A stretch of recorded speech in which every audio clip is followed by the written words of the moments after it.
Assalamu alaikum, welcome to another episode of the LDM show. We're back with brother Hamza again. Assalamu alaikum, bro. Wa alaikum assalam wa rahmatullahi wa barakatuh. You good? Good to see you, bro. Inshallah. So what we're discussing today, I'm going to just pass it straight over to you, inshallah. Let's get into it, bro. Well, basically what we're discussing is a question that comes up a lot, and that question is, okay, we could prove God exists, we have good reasons for that, we have good reasons for the miraculous nature of the Quran, and the Quran tells us that we've been created to worship God. But the question follows, if God doesn't need anything, He's independent, why did He create us in order for us to worship Him? Right. And I think there are some good answers that we could give to that question.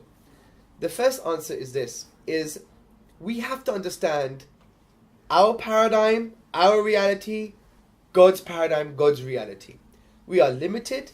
We have the pixel, not the picture. We have the jigsaw piece, not the entire puzzle put together.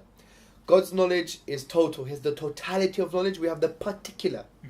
So from this perspective, to even answer the question would assume that you now can, inverted commas, think like God, which is impossible. Right. Because, take the following analogy into consideration. You have a cat and an elephant. Could the cat think like an elephant?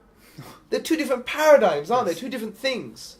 So imagine God, He's greater than all of that. So by greater reason, we can never fathom some of these wisdoms or reasons why He actually created us to worship in the first place. So would you say, in a way, it's an unnecessary assertion question? Yeah, basically the question itself, if it was answered, would imply maybe that God doesn't exist. Because there should be necessarily some questions that you can't answer because of the nature of God, because it's His will, it's His reasoning.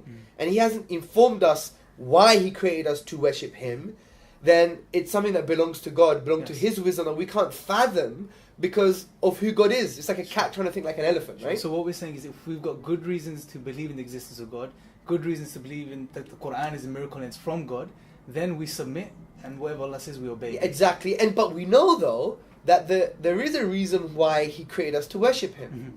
We can't access that reason, but because we know one of God's names and attributes is that He is the wise, then we know there is some divine wisdom behind it. So the problem is not that there isn't no wisdom or answer. The problem is you can't access that wisdom or answer because it's divine knowledge and you're limited, and there are some things that you could never fathom unless you're divine. Right. Do you see? Yeah, it makes sense. The second point is an existential point. What does this mean? What does it mean to exist? Now, the question is like the following analogy. You're on a cliff and I throw you into a cliff, from a cliff, into this ocean. And there are all these flesh-eating sharks. But before I threw you in, I gave you a map how to navigate away from these sharks and go onto this eternal beautiful island. Right. Okay? I've given you the get out clause. I've given you the get out of jail card, right? The key. Yeah. I've given you the way to escape the flesh-eating sharks and go to this eternal island and live in bliss. The questioner is equivalent of you being thrown into the ocean, although you have the way to get out and go to this eternal island. You turn around and you say, why did you throw me in there for? And then you get eaten by the sharks. Right. Do you see the point? Yeah. So it's like, you've been thrown into this ocean with flesh-eating sharks. The guy who threw you in has given you a way out. And you're turning around, ripping up your map, ripping up the way to escape, and you start debating with the guy who threw you in the first place. Sure. That's stupid because you're going to be eaten by the sharks, right? Your concern shouldn't be that. Yes, your concern is فَأَيْنَ تَذْهَبُونَ. Allah says in the Quran, and where are you going? Yeah? So I think that's it, really. I think those two good answers, man. And I think we need to have these because sometimes I get emails all the time from brothers and sisters complaining, why I don't understand this. And for me, frankly, it's because I haven't done tadabbur with the Quran. Allah says in the Quran, أَفَلَا يَتَدَبَّرُونَ الْقُرْآنِ. Do they not reflect upon the Quran, or are there locks on their hearts? Okay?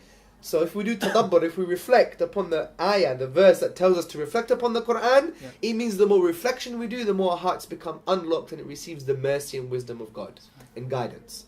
So when you go into the Quran, you see stories of wisdom and to show you there's a good, wise purpose behind these things.